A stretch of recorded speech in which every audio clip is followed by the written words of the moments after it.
মান আমানা বিল্লাহি, যদি আমার উপরে ঈমান থাকে তবেই তুই আমার টাকাতে হাত দে।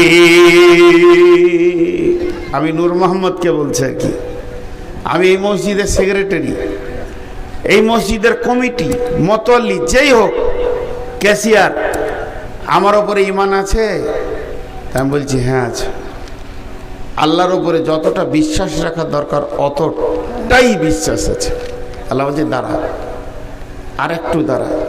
ওয়াবিল ইয়াউমিল আখিরি, কঠিন কিয়ামতের দিনে তোর বিশ্বাস আছে কি বল। আবার আল্লাহ আমাকে দ্বিতীয় প্রশ্ন করলেন, কঠিন কিয়ামতের দিনের ব্যাপারে তোর বিশ্বাস আছে কি বল। আমি বললাম আল্লাহ হ্যাঁ আছে। তাহলে কিয়ামতের দিনটার নাম বল।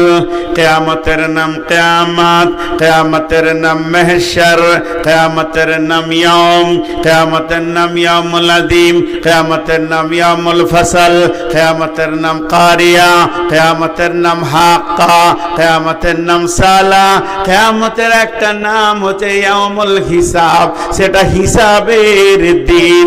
ইয়াউমুল ফাসল, সেটা জুদাইয়ের দিন।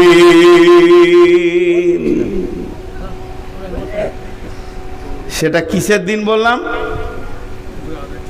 কিয়ামতের দিনটা কি দিন বললাম? হিসাবের দিন। সকলে জোরে বলেন কিসের দিন? তাহলে আপনার সঙ্গে আমি দীর্ঘদিন বিজনেস করছি, আপনি আমার মহাজন, আমি আপনার কাস্টমার, এর হিসাবও হবে। এর হিসাব যখন হবে তখন এই মসজিদের আজকে রাতে কালেকশন হয়েছে 5 লক্ষ টাকা, আর আমি ক্যাশিয়ার মসজিদের টাকা। আচ্ছা ক্যাশিয়ার আবার রাগ করেন না, এখানে যে ক্যাশিয়ার আছে সে আবার রাগ করেন না যেন। আমি টাকাগুলো নিয়ে গিয়ে বাড়িতে রাখলাম, যথারীতি মসজিদের যেমন কাজ করার সেরকম করলাম। আল্লাহ বলছে নিশ্চিত থাক তুই। কেন? দেখবেন মাদ্রাসা, অনেকে বলে নূর মোহাম্মদ কেন মাদ্রাসা করেনি। আমি 3 বার মাদ্রাসা করেছি, কেউ জানে না। 3 বার মাদ্রাসা করে 3 বার তুলে দিয়েছি মাদ্রাসা। জায়গাগুলো দেখিয়ে দেব, প্রভাব আছে, কালেকশন করে নিয়ে আসছি। সেক্রেটারি বলছে, ক্যাশিয়ার বলছে টাকাটা দেওয়ার পর তোমাকে আর দেখতে হবে না, তুমি যা করছো করো। লুটেরা, লুটেরা, ভালো ভাষায় বলে দিচ্ছি, লুটপাট করে খেতে চেয়েছে। 3 বার বেরিয়ে এসছি। এবছরকার রিপোর্ট নেবেন একটা, গ্রামের মাদ্রাসাটা আমার ঘরে দিয়েছে। তো ফেসবুকে দেওয়াতে ছেলেরা ফোন করছে, আমি আবু দাউদ পড়ি, আমি নাসাই পড়ি, আমি ইবনে মাজা পড়ি, আমি মিসকাত পড়ি। কটকলা বলে চলে আয় রে বাপ, যত আছিস। পরীক্ষা লিচি, কায়দা বুগদাদি পড়তে পারবে না। আবু দাউদের ছেলেকে জিজ্ঞাসা করা হয়েছে, আপনারা যারা আলেম বুঝতে পারবেন, যে বিসমিল্লাহটা তারকিব করো, তো বলছে বাহার পে যার ইসমে মাজদার। আবু দাউদ পড়েছে, যারা আলিম তারা বুঝতে পারলেন এটা কি বললাম। ও ক্লাস 1-এর উপযুক্ত নয়। তাহলে আজকে চুয়াপুকুর মাদ্রাসা, আজকে লাল গোলাম মাদ্রাসা, আজকে এইরকম যত মাদ্রাসা আছে, চুয়াপুকুর বলছি মানে এটা খারাপ আমি বলছি না, আমি আস্তাগফিরুল্লাহ, মাফ চাইছি, উদাহরণ দিচ্ছি। আজকে আমার মাদ্রাসাটারই কথা বলছি, বছরে 40 লক্ষ টাকা ব্যয় আছে, আর একটা ছেলে আলিফ শিখতে পারেনি। ওই ব্যয়টা আমানত হয়েছে না খেয়ানত হয়েছে? আলেমদেরকে জিজ্ঞেস করব। 22টা একসঙ্গে 24টা ছেলে এলো, মাত্র 3টে ছেলে, তাও তার আবু দাউদ নাসাই পড়ে চলে এসছে। 3টে ছেলে ক্লাস 1-এ ভর্তি হলো। ওদেরকে বোঝানো হলো, বলে হুজুর যে ক্লাসে নেবেন ওটাতেই হবো, আমরা আলেম হতে চাই। আর বাকিগুলো কেটে পড়লো, KP, কেটে পড়। টিকছেন? আমি বলে দিয়েছি 10টা শিক্ষক আছে, 10টা শিক্ষক থাকবে, 3টে ছেলে থাকবে, 3টে।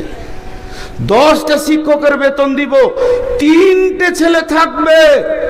অভিভাবকদেরকে বলছি, বিশেষ করে আপনাদের হাতগুলো ধরছি, পাগুলো ধরছি, মাসে 3 বার সুগার চেক করেন। যে ছেলেগুলো কলেজে ইউনিভার্সিটিতে মিশনে পড়ছে তাদের রেজাল্টটা দুবার পড়ে দেখেন যে আমার ছেলে কত নাম্বার পেয়েছে, খোঁজ নেন। আর যেটা মাদ্রাসায় পড়ছে খালি অপেক্ষা করছেন যে কবে মাংস ভাত খাবো আর ছেলের মাথায় পাগড়ি লাগবে, কিন্তু আসলে ছেলের ভিতরে কিছু ঢুকছে না, এ খবর আপনি নাই। নিয়ে আসেন আপনার ছেলেকে চুয়াপুকুর মাদ্রাসায়, নিয়ে আসেন আপনার ছেলে কোন মাসে পড়ছে, আমি এখানকার হেড মৌলানাকে দিয়ে আপনার ছেলেটাকে টেস্ট করেই দিব, দেখবেন ক্লাস 1-এর উপযুক্ত নয়। তবে সবগুলি কি তা নয়, সবগুলি কি তা নয়। তো আল্লাহ তাবারক ওয়া তাআলা বলছেন যে শোন, সেটা হিসাবের দিন, সেই দিন হিসাব হবে আমানতের খিয়ানতির। কেমন? একবার মাদ্রাসার হিসাবে বসবেন, জি এটা আমার বেটার বাড়ি, এটা আমার মেয়ের বাড়ি, ওটা আমার ছোট বেটা, এটা বড় বেটার বাড়ি বানালাম, আমি আব্বা দাঁড়িয়ে বানালাম। ছেলেরা বিদেশে কাজ করে, বাড়ি বানাতে গিয়ে মিস্ত্রি বলল 20 প্যাকেট সিমেন্ট লাগবে। চলে গেলাম বাস স্ট্যান্ডে, সিমেন্টগুলো একটা গাড়িতে চাপালাম, মেশিন ভ্যানে ভুটভুটিতে চাপালাম। গাড়িওয়ালা বলছে 20 প্যাকেট একসঙ্গে যাবে না, 50 প্যাকেট যাবে না। আমি বলছি পেছনে ঠেলতে ঠেলতে নিয়ে যাব। সেখানে গেলাম, আসলাম, আমার 1 টাকাও খরচা নাই, কারণ বাড়ি থেকে মুড়ি খেয়ে চা খেয়ে গেছে, আবার বাড়িতে এসে রুটি খাবো, কোনো খরচা নাই। যে আমি বাড়িটাকে তিলে তিলে লিভার বাঁচাচ্ছি, তিলে তিলে পয়সা বাঁচাচ্ছি, তিলে তিলে টাকাকে বাঁচিয়ে সুন্দর বাড়িটা বানালাম। আর যখনই মসজিদের দায়িত্বটা আমাকে দিয়ে দিল, আমি এবার ভাউচার বানাচ্ছি। চুয়াপুকুর টোটো ভাড়া হচ্ছে 10 টাকা, আবার ডাউন ভাড়া হচ্ছে 10 টাকা, 10 ব্যাগ সিমেন্টের দাম হলো 4000 টাকা, আর আমার টিফিনের ভাউচার হচ্ছে 550 টাকা। আল্লাহ বলছে আয় হলার মাপবো, কারণ সেটা কিয়ামতের দিন। এর জন্য আল্লাহ কোরআনে বলছে এই টাকাটা তুই হাত দে রে নূর মোহাম্মদ, যদি তোর কিয়ামতের বিশ্বাস থাকে তুই জুমার দিনে লোককে হিসাব বুঝিয়ে দিবি। গায়ের লোক বলবে নূর মোহাম্মদ ভালো ছেলে, টাকা মেরে খায়নি, কিন্তু মসজিদের তিলে তিলে হিসাব, এ টাকা ওই লোকগুলির টাকা নয়, ওরা আমাকে দিয়ে দিয়েছে, ওরা আমার কাছে কিয়ামতের দিনে বুঝে নিবে, আমাকে পরিশোধ ওদেরকে করতে হবে। এখন এই টাকা আল্লাহর টাকা, এই নোট 3টে পড়ে রয়েছে আল্লাহর, আমি তার গোলাম, টাকাটা নিতে এলাম।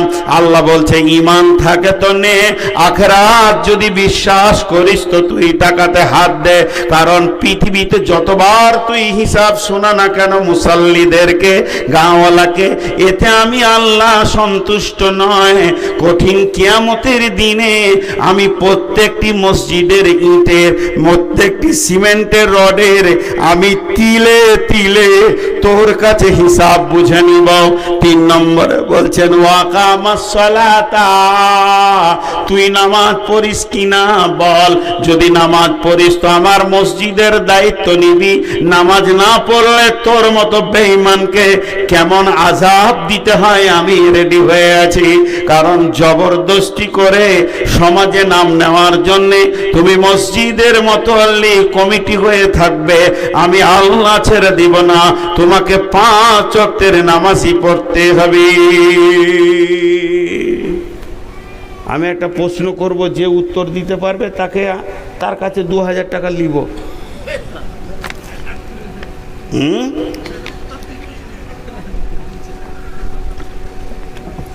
বলেন, আমার মা বাঁঝা,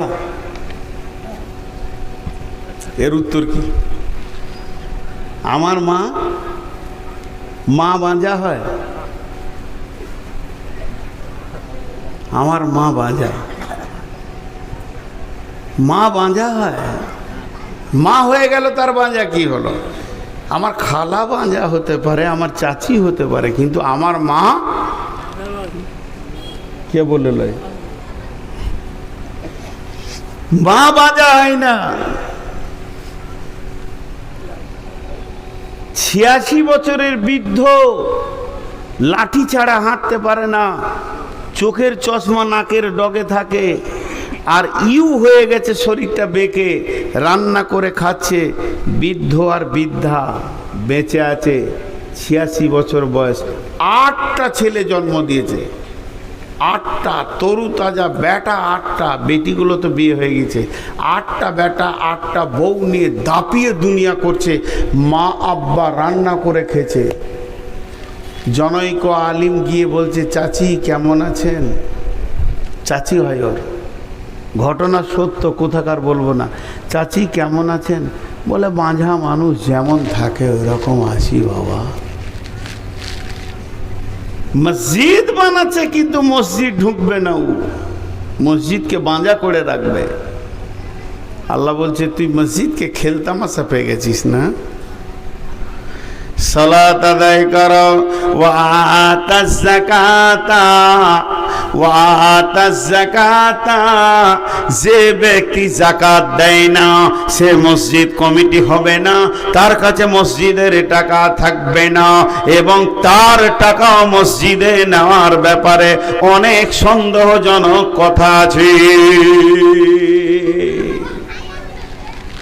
হাজি ভাই, আবার একটা উদাহরণ দিব, ধ্যান দিয়ে শুনেন। আমি আমার নাতনিকে কোলে নিয়েছি আর হিসু করে দিল। বাচ্চা ছেলে মেয়ে পেচ্ছাপ করে দিল, তো আমার লুঙ্গিটা গোটাই ভিজে গেল, কিন্তু গাড়ি রেডি, 1 মাসের জন্য জালসাই বেরিয়ে যাব উত্তরবঙ্গে, ড্রাইভারও রেডি, খালি আদর করে কোলে নিতে গেলাম আর হিসু করে দিলাম। লুঙ্গিটা নিতেও হবে, আবার ছেড়ে গেলে হবে না, 3-4টা লুঙ্গি নিব। চট করে লুঙ্গিটা চেঞ্জ করে রেখে দিলাম, একটু আদু আদু করে ভাঁজ করে। আমার বিবিকে বললাম, লুঙ্গি 3টাকে ভরে দাও তো, কিন্তু আসলে ওটাকে আলাদা ক্যারিতে ভরতে হতো, ও না পাক, ওটা আলাদা ক্যারিতে ভরতে হতো, তারপরে ব্যাগের সাইডে বা গাড়ির সাইডে ফেলে রাখতে হতো, যেখানে জালসা করতে যাব ধুয়ে নেবো। কিন্তু আমার বিবি অত খেয়াল না করে 3-4টা লুঙ্গি জামা কাপড়কে ব্যাগে ভরে দিল। এবার কি করব বলেন, কি করব বলেন? কি সন্দেহ পড়ে গেলাম। হে বেযাকাত, হে সুদারু, তোমার টাকা না পাক, তুমি বেঈমান, আল্লাহকে যাকাত দাওনি, অতএব আল্লাহর পবিত্র টাকা তোমার আলমারিতে ভরবে। এটা কেমন করে হয়? না পাকের জায়গায় পাক টাকা যাবে কেমন করে? বেযাকাত কোনোদিন তুমি দান করো না, আর বেযাকাত ওয়ালা মসজিদ কমিটিও হবে না, তার কাছে আল্লাহর টাকা থাকবে না। অতএব আল্লাহ বলছেন, যদি তুমি মসজিদ বানাতে চাও, মসজিদকে ভালোবাসো, যাকাত দেনেওয়ালা হয়ে যাও, ওয়া আতাজ যাকাত, তুমি পবিত্র হয়ে যাও, তুমি যাকাত দেনেওয়ালা হয়ে যাও। 5, তাহলে 4টা হলো। 1 নম্বর আল্লাহর উপরে ঈমান আনো, 2 নম্বরে আখিরাতের উপরে ঈমান আনো, 3 নম্বরে নামাজ পড়ো, 4 নম্বরে যাকাত দাও, 5 নম্বরে ওয়ালাম ইয়াখশা ইল্লাল্লাহ, আল্লাহ ছাড়া পৃথিবীর কাউকে ভয় করিও না।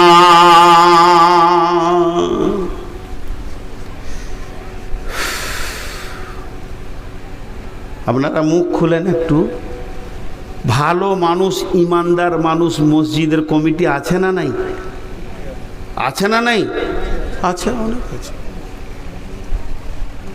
আমি 2টি লোক দেখেছি নিজের চোখে, তাও নাম বলবো না, ভালো মানুষ, 30 বছর তার কাছে মসজিদ আছে, 25 বছর, 25-30 বছর মসজিদটা আমার হাতে দিল, ভেঙে এক্সটেনশন করতে হবে। তো খালি আমি বললাম, ভাই গত টাকাগুলো কোথায় আছে? বললো, ধান তো বিক্রি করেছি, প্রায় 40,000 টাকা পাবো মসজিদের জমির, ওটা আপনি সরাসরি নিয়ে নেবেন, আর যেটা মসজিদের কোটোতে উঠে না আমার কাছেই আছে, পরশু দিয়ে দিব। 30 বছরের টাকা নিয়ে এসে যখন মসজিদে ঢেলে দিলে, তো টাকাগুলোকে চিট ছাড়াতে হচ্ছে, 1 টাকা লাড়েনি, যেমন কার ওই রকম, যে সপ্তাহে যেটা উঠেছে ওইটাকে ওই রকম গিড়াতে মেরে ভরে দিয়েছে, 1 টাকা লাড়েনি।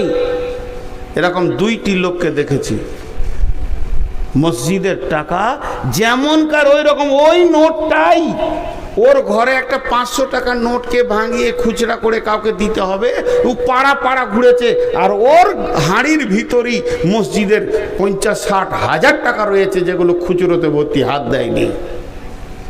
2টা লোক পেয়েছি। এই লোকগুলোকে আল্লাহ বলছেন, এই লোকগুলোকে আল্লাহ কি বলছেন? ওয়ালাম ইয়াখশা ইল্লাল্লাহ, তুই ভালো আমি জানি তোর মধ্যে এই বেঈমানি নাই, আর তোর বিশ্বাস আছে আমি আল্লাহর কাছে ভালো, আল্লাহর টাকা এধার ওধার করিনি। কিন্তু তুই যে সমাজে বাস করছিস, সমাজের লোক তোকে কথা বলতে ছাড়বে না, মেরে নিলে, লুটে নিলে, খেয়ে নিলে, খবরদার তাদের কথা শুনে যেন আমার টাকা তুই জমা দিয়ে দিস না, দায়িত্ব ছেড়ে দিস না। যদি তুই ছেড়ে দিস কোন বেঈমানের হাতে চলে যাবে, ভয় তো আমাকেই করবি, আর কাউকে ভয় করিস না। ওয়ালাম ইয়াখশা ইল্লাল্লাহ, আল্লাহ ছাড়া কাউকে ভয় করবি না। জি, আজকে আমাদের অবস্থা কি? বিশ্বনবী মক্কা থেকে যখন মদিনা গেলেন 13 রাত 12 রাত 13 দিন তিনি সফর করেছিলেন। জেদ্দা উপকূল হয়ে লোহিত সাগরের একদম কিনারা ধরে বিশ্বনবী মদিনা মানবরায় গিয়ে পৌঁছালেন। মদিনাওয়ালা বলছেন, ইয়া রাসূলুল্লাহ আমার ঘরে আসেন, ইয়া রাসূলুল্লাহ আসেন। নারী পুরুষ সবাই যেন রসুলের সামনে হাজির। তখন পর্দার আয়াত নাজিল হয়নি। বিশ্বনবী বললেন, আমি আমার উটের লাগাম ধরব না, আমার উট যেদিকেই যাবে আমি তার ঘরে গিয়ে মেহমান হয়ে যাব। হযরত আবু আইয়ুব আনসারীর বাড়িতে একদম পশ্চিম দক্ষিণ কোণে মদিনার এক পাশে তার ঘরে বিশ্বনবী মেহমান হয়ে গেলেন। তারপরে নবীজি বললেন, হে আমার সাহাবীরা, আমি একটা মসজিদ বানানোর প্ল্যান নিয়েছি, তোমরা আমার সঙ্গে উদ্যম হয়ে যাও। সেই মসজিদের তিনি ভিত রাখলেন, এবং ভিত রাখার পর তিনি বললেন, কেউ যদি এই মসজিদে এসে 2 রাকাত নামাজ পড়ে, সে 2টি কবুল উমরা হজের নেকি পাবে। সেই মসজিদটার নাম হলো মসজিদে কুবা। এরপরে বিশ্বনবী বললেন, আমি আর একটা মসজিদ বানাবো, যে মসজিদটা হবে সারা পৃথিবীর দাওয়াতের সেন্টার, তবলিগের সেন্টার। সেখান থেকে তবলিগের বিদ্যুৎ যেন চারিদিকে কেবেলে ধরতে থাকবে। সেই মসজিদটার নাম মসজিদে নববী। বিশ্বনবী বললেন সাহাবীদেরকে, সাহাবীরা বলেন, ইয়া রাসূলুল্লাহ, ইয়া হাবিবাল্লাহ, আপনি দেখেন কোন জায়গাটা চয়েস করছেন। বিশ্বনবী যে চয়েস করলেন, এই জায়গাটা হলেই ভালো হয়। খাবার সার্চিং করো, জায়গার মালিককে সার্চিং করতে করতে পাওয়া গেল 2টি এতিম বাচ্চা, তাদের আব্বা নাই, 2 জন না বালক, তাদেরকে ডাকা হলো। দয়ার নবী বললেন, সোনামানিক, তাদের গালে হাত দিয়ে, ও সোনামানিক রে, তোমাদের জায়গাটা আমি পছন্দ করেছি, এখানে মসজিদ বানাবো, এবার তোমরা বলো। 2 জনে আনন্দে আত্মহারা হয়ে চোখের পানিতে খুশিতে বলছেন, ইয়া রাসূলুল্লাহ, আল্লাহর জন্য ওয়াফ করে দিলাম। নবীজি বললেন, আলহামদুলিল্লাহ, কবুল করে নিলাম, তবে কিছু মাল না দিয়ে আমি মসজিদে বানাবো না। এবার বিশ্বনবী তাদেরকে কিছু মাল দেওয়ার চিন্তা ভাবনা নিলেন। ওই 2 ভাইকে তাদের হাতে কিছু অর্থ ধরিয়ে দিলেন। কেন অর্থ ধরালেন এ ব্যাপারে ইতিহাসবিদরা লিখেছেন, তা তো ফ্রি দিয়ে দিয়েছিল, কিন্তু অর্থ দেওয়ার কারণ বিশ্বনবী দেখলেন যদি সামান্যতম মাল না দিয়ে এমনিতেই এতিম, তারপরে কাফের বেঈমানেরা বলবে নবী মুহাম্মদ জবরদখল করে এতিমের মাল, ওদের কোনো শক্তি ছিল না, ছিনিয়ে নিয়ে মসজিদ বানিয়েছে। এই কলঙ্কটা পৃথিবীর বুকে হতে দিব না, ইতিহাসকে নোংরা করতে দিব না। তাই তাদের হাতে কিছু অর্থ ধরিয়ে দিয়ে ওই জায়গা জায়গায় মসজিদ বানালেন, যে মসজিদটার নাম হচ্ছে মসজিদে নববী। কিছু না হলেও ছাদের ভিতরে 10 থেকে 15 লক্ষ লোক নামাজ পড়বে। এই মসজিদটা বর্তমান সরকার যা আছে এর আরো ডবল বানানোর জন্য উঠে বেড়ে লেগেছে। সমস্ত হোটেল 5 স্টার 7 স্টার হোটেলগুলো ভেঙে চুরমার করে দিয়ে মসজিদ বানানোর কাজে নেমেছে। অতএব বন্ধুরে, মসজিদ এমন একটা জিনিস, আল্লাহর ঘর। তাই বিশ্বনবী বলে গেছেন, মান বানা লিল্লাহি মসজিদান বানাল্লাহু লাহু বাইতান ফিল জান্নাহ।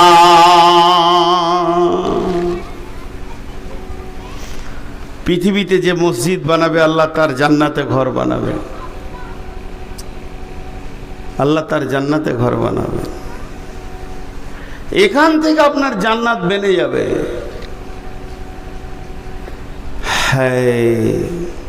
কিয়ামতের মাঠে আল্লাহর আরশের ছায়া ছাড়া কোনো ছায়া থাকবে না। সেই দিন 7 ব্যক্তি আরশের ছায়াতে থাকবে, তার মধ্যে একটা হলো রাজুলুন কালবুহু মুআল্লাকুন ফিল মাসাজিদে। ওই ব্যক্তি যার দিল মসজিদে পড়ে আছে, দিল মসজিদে পড়ে আছে। কিন্তু আমাদের অবস্থা খুব খারাপ। इस जमाना के लोग मस्जिद को बैतुल खाला जैसे इस्तेमाल करते हैं। মসজিদে ঢুকছেও তাড়াতাড়ি, বের হচ্ছেও তাড়াতাড়ি। মাশাআল্লাহ, রাস্তা ছেড়ে দাও গো, টোটোওয়ালাদের যেতে দাও, ওদের বেচা কিনা হয়ে গেল। মাশাআল্লাহ মাশাআল্লাহ। টোটো হইতে সাবধান, এরা কাকে কখন মারবে ওরাই জানে না। চল, মেলাওয়ালাদের শেষ হচ্ছে কিন্তু জালসাওয়ালাদের শেষ হচ্ছে না। এত বক্তা আনা কি দরকার ছিল বলেন, আমাকে উত্তর দেন। 2টা বক্তাই তো যথেষ্ট ছিল। সন্ধ্যার দিকে একটা, এখন একটা, 10টার মধ্যে শেষ হয়ে যাবে। আলহামদুলিল্লাহ, হয়ে গেল জালসা।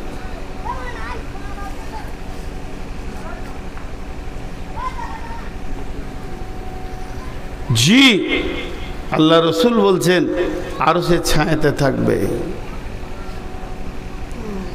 বিশ্বনবী বলছেন, সাবাতুন ইদুল্লুহুমুল্লাহু ফি দিল্লিহি ইয়াউমুল লা দিল্লা ইল্লা দিল্লুহু, ইমামুন আদিলুন শাবুন নাসা ফি ইবাদাতিল্লাহি ওয়া রাজুলুন কালবুহু মুআল্লাকুন ফিল মাসাজিদে।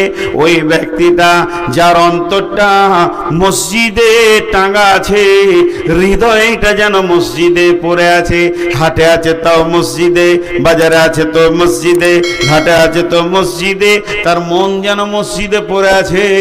কখন আজান হবে, কখন যাব। এর দুনিয়াটা হবে মসজিদওয়ালা দুনিয়া, এর দুনিয়াটা হবে মসজিদওয়ালা দুনিয়া। আর আমরা যে 10 মিনিট ঢুকছি, দিল যেন ছটফট করছে, কতক্ষণ মসজিদ থেকে বের হব। এটা দুনিয়াওয়ালা মসজিদ হয়ে গেছে। এই মসজিদের ব্যাপারে আল্লাহ তাবারাক ওয়া তাআলার নবী বলছেন যে মসজিদ কি জিনিস শুনে নাও, মসজিদ কি জিনিস শুনে নাও। এমন একটা জামানা আসবে, ও জাহারাতিল আসওয়াত ফিল মাসাজিদে, মসজিদে জোরে জোরে দুনিয়ার গল্প করবে, মসজিদকে ক্লাব ঘর বানাবে, বটখানা বানাবে। বন্ধুরা আমার, তা নয়। মসজিদ এমন একটা ঘর যা আল্লাহর ঘর। আল্লাহর ঘরকে অন্তর হৃদয় দিয়ে বানাতে হবে। এবার চুয়াপুকুরের লোকদেরকে একটা কথা বলছি, শুধু চুয়াপুকুর, বাইরে গাঁয়ের লোক আছে ওদেরকে বলছি না, কিন্তু মুসলিম হিসেবে আবার সবাইকে বলছি। এই যে মসজিদটা আপনারা যে ওয়াক্তে মসজিদটাকে ভেঙে আবার বানাবেন, এই মসজিদের আয়াতে কতগুলি ঘর আছে? হ্যাঁ, মোটামুটি মসজিদের আয়াতে কতগুলি ঘর আছে? 100। হ্যাঁ, 150 হবে। একটা ঘটনা শোনাই আপনাদেরকে, সত্য ঘটনা। আমাদের এলাকায়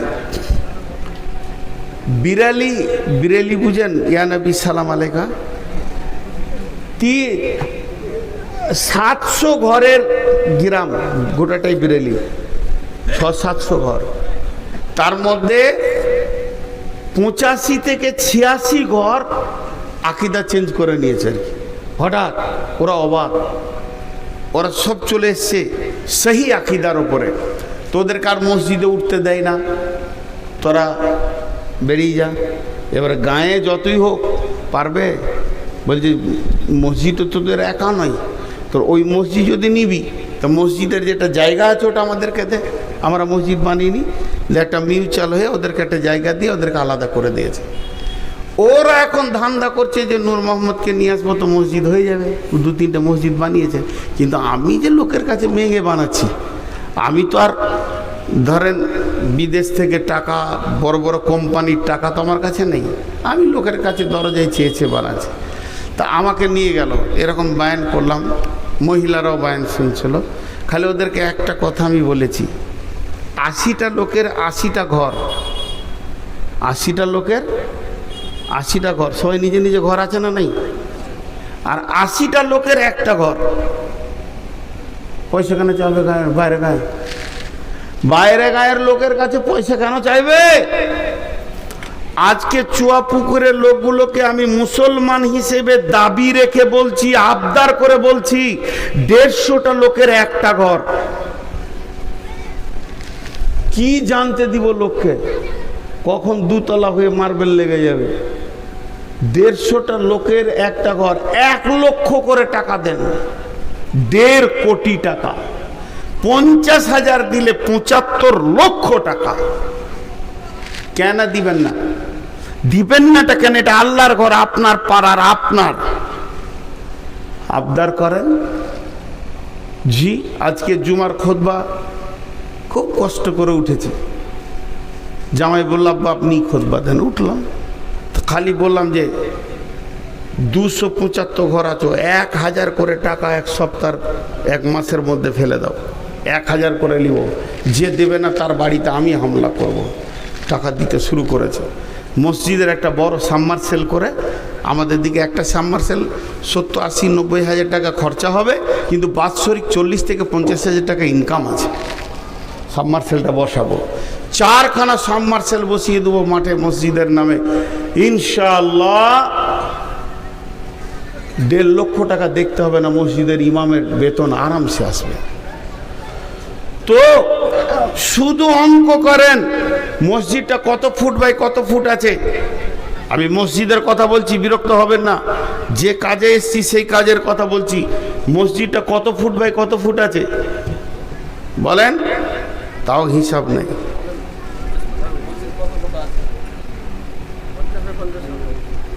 জি হ্যাঁ হ্যাঁ, 30 বাই 70 কি করে হবে? আপনাদের মসজিদ 30-25 হবে, দেখেন গা, 30-25-এর বেশি হবে না, জান? হ্যাঁ হ্যাঁ, মানে উত্তর দক্ষিণে 30 হবে, পূর্ব পশ্চিমে 25 হবে। আমার আইডিয়া, মসজিদ ঢুকিয়ে বলে দিয়েছি আমি, 30-25 হবে।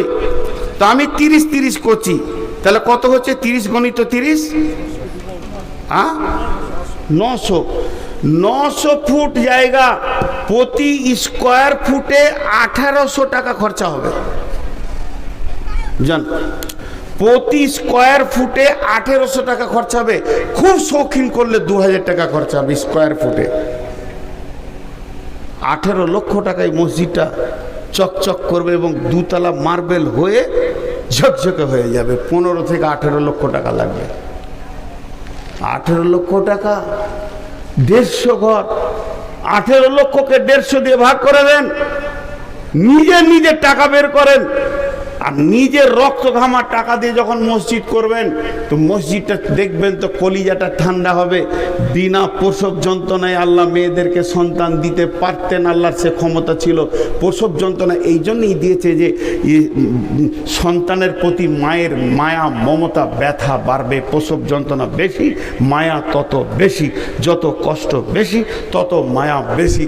নিজের রক্ত ঘামানো পয়সা দিয়ে যখন মসজিদটা বানাবেন, সারা জীবন মসজিদে ঢুকলে চোখের পানি পড়বে।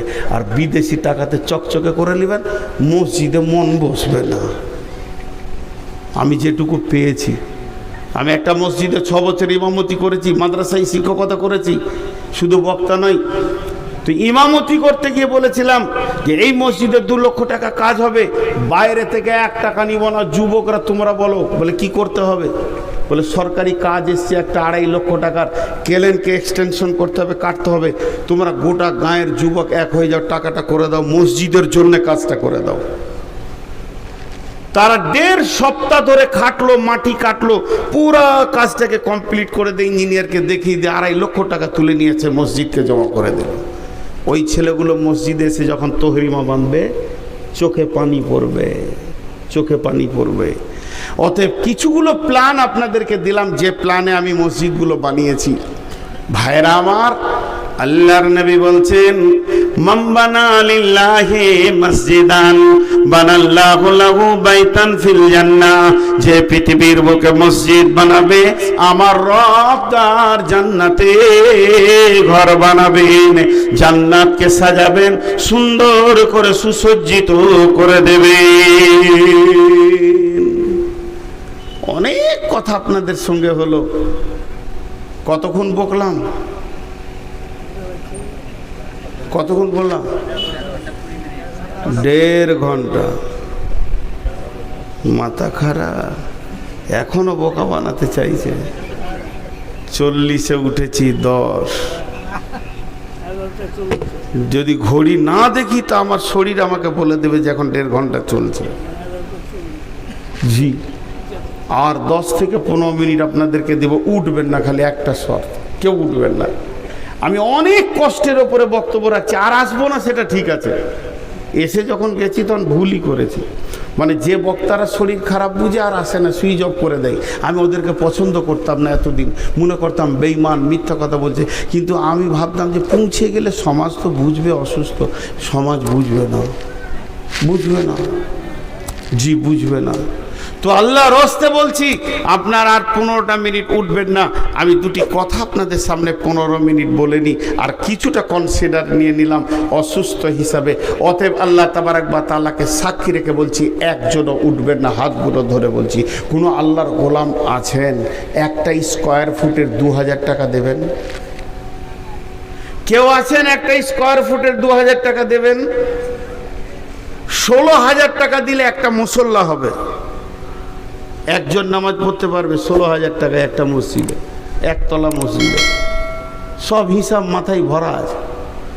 কেউ আল্লাহর গোলাম আছেন? আমি আরো হাদিস বলবো, কোরআন বলবো, আপনি ভাবিয়েন না যেখানেই ছেড়ে দিছি। ভাইরা আমার, বিশ্বনবীর জামানায় একজন মহিলা মসজিদকে প্রতিদিন ঝাড়ু দিয়ে পরিষ্কার করে দিতেন। একদিন নবীজি মেয়েটিকে দেখতে পেলেন না। নবীজি বললেন, মেয়েটি কই? বলে, কোন মেয়েটি? বলে, যে মেয়েটি মসজিদকে ঝাড়ু দিয়ে পরিষ্কার করেছে। দয়ার নবী যখন বললেন, সাহাবীরা বললেন, রাসূলুল্লাহ, মেয়েটি মারা গেছে, তাকে দাফন করে দেওয়া হয়েছে। নবীজি যখন, সাহাবীরা যখন বললেন, তখন নবীজি বললেন, চলো আমাকে ওই মেয়েটির কবরের কাছে নিয়ে চলো, আমি আল্লাহর কাছে তার জন্য ক্ষমা প্রার্থনা করব। আমলটা কি? মসজিদ ঝাড়ু দেওয়া। আর আমরা মসজিদ ঢুকি, নোংরা। ইমাম সাহেব, ইমাম সাহেব, ইমামকে দিয়ে ঝাড়ু দেওয়াবে। ঝাড়ুদার কই? ঝাড়ু দেয় কি কেন? জি, আমি একজন লোককে দেখা করতে গিয়েছিলাম কোনো কাজে, অনেক বড় আল্লাহওয়ালা মানুষ, দিনদার মানুষ এবং ইঞ্জিনিয়ার, ইংল্যান্ড থেকে পাস করা, চারিদিকে কোয়ালিফাইড মানুষ। তো আমি মসজিদে দাঁড়িয়ে আছি, তো একজন ডাকতে গেলেন, তুমি এসি মসজিদে ঢুকি ঝাঁটাটা হাতে নিচে। আমরা, জি আমাকে দেন। বলে, না, আপনি মেহমান, আমি মেজমান। মেহমানের অনেক ইজ্জত আছে, এটা দেওয়া যাবে না, আমি ঝাড়ুটা দিই। কীরকম মানুষ! মসজিদে আমি ঢুকবো, আমি ঝাড়ু দিব। আল্লাহ রসুল কত বড় কথা বলেছেন। দীর্ঘদিন মসজিদে নববীতে আলো জ্বলেনি, দীর্ঘদিন মসজিদে নববীতে আলো জ্বলেনি, আঁধারে নামাজ হতো। সাহাবীরা উঠতেন গভীর অন্ধকারে, রাস্তা না পেয়ে দেয়াল ধরে ধরে, খুঁটি ধরে ধরে তারা বের হতো। মসজিদে নববী আঁধারে দীর্ঘদিন চলেছে। যখন 1.5 লক্ষ সৈন্য নিয়ে বাদশাহ হিরাকেল মুতার প্রান্তে চলে এলো, আল্লাহর নবী মাত্র 10,000 সাহাবীকে নিয়ে, মুজাহিদ নিয়ে পৌঁছালেন। হযরত উমর ফারুক আল্লাহ রসুলের সঙ্গে রয়েছেন। সেই জায়গায় যখন লড়াই শুরু হয়ে গেল, 1.5 লক্ষকে তারা ভাগিয়ে দিল। আর ওই 10,000 সাহাবী রোমের ভিতরে ঢুকে বাদশাহ সম্রাটের সোনার মুকুটটা পর্যন্ত নিয়ে চলে এলো। সোনার মুকুটটা বাইতুল মালে জমা হয়ে গেল। ওটা কত ওজন ছিল, একটা মানুষের ঘাড়ে দিলে ঘাড় রাখতে পারবে না, তার ঘাড় বেঁকে যাবে। ওই জন্যে মুকুটের মাথা থেকে সোনার শিকল দিয়ে ওই কুব্বাতে এরকম যে মিনার আছে সেইখানে ঝুলানো থাকতো। বাদশা বসলেই মনে হতো যেন মুকুটটা মাথায় আছে। সোনার পরিমাণ কত! সেইটা চলে এলো কোথা? মসজিদে নববীর গোডাউনে। সাহাবীরা বীর যোদ্ধারা নিয়ে এলো। একজন সাহাবী গভীর রাত্রিতে উঠেছে, কি করবে? উজু করবে, তাহাজ্জুদ পড়বে। তো এই সোনার মুকুটটা পায়ে লেগে গেছে। পায়ে লাগলে একটা সাউন্ড হবে। তো আর একজন শুয়ে বলছে, কিরে কে রে, কিরে কে রে? বলে আমি। কি লাগলো? এই মুকুটটা। মালটা যেন ওদের কাছে কোনো দিলে ইফেক্ট করছে না। আঁধারে নামাজ চলছে। একজন সাহাবী করলেন কি, একটা মাটির পাত্রে চর্বিকে গলিয়ে দিয়ে একটা কাপড়ের পলতে বানিয়ে, ফিতা বানিয়ে তাতে আগুন ধরিয়ে দিল। দীপ দীপ দীপ দীপ দীপ দীপ করে প্রদীপটা জ্বলছে। বিশ্ব নবী মসজিদে এসে বলছেন, প্রদীপটা কে জ্বালালে বা কে কাজটা করেছো বলো, কার বুদ্ধিতে কাজটা হয়েছে? সাহাবীটা ওটা বলছেন, ইয়া রাসূলুল্লাহ আমি করেছি। বলে শোনো, তুমি এই কাজটা করে আমার দিলকে জয় করে নিয়েছো, আমাকে আপন বানিয়ে নিয়েছো। তুমি তাহলে শুনে নাও, আজ যদি আমার একটা মেয়ে থাকতো, 4টা আছে, বিয়ে হয়ে গেছে, বিয়ে হতে যদি কেউ বাকি থাকতো, কিংবা যদি 4 জনের মধ্যে কারো বিয়ে হতে বাকি থাকতো, বা 5 নম্বর কোনো থাকতো বিয়ে, তাহলে তোমার সঙ্গে এখনই বিয়ে দিয়ে আমি জামাই বানিয়ে নিতাম। রসুলের চয়েস কাকে? মসজিদে যে আলো জ্বালে ওকে। এখন মসজিদে যদি কেউ ঝাড়ু দেয়, ওকে কোনো মেয়েই বিয়ে করবে না, ও অচল। এখন চুল যার সাইডগুলো নাড়া, মাথায় চুল এদিকে কানে ঝুলছে, আর এমনি এমনি করছে, মিনিটে 17 বার 18 বার খালি এমনি করছে, আর এমনি চুলটা লাড়ছে, দেখছে আছে কি না নাই।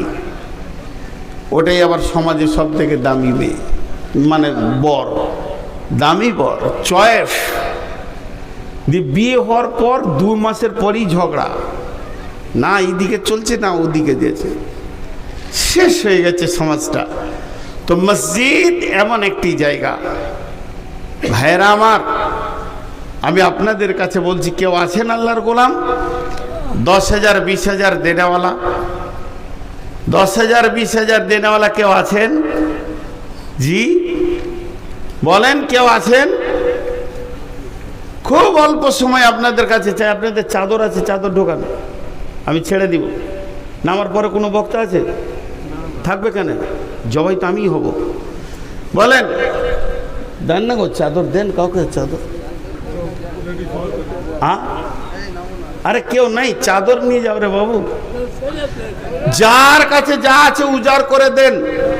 কই রে বাবা, পাড়ার ছেলেরা 2 জন করে চাদর ধরে ঘোরো।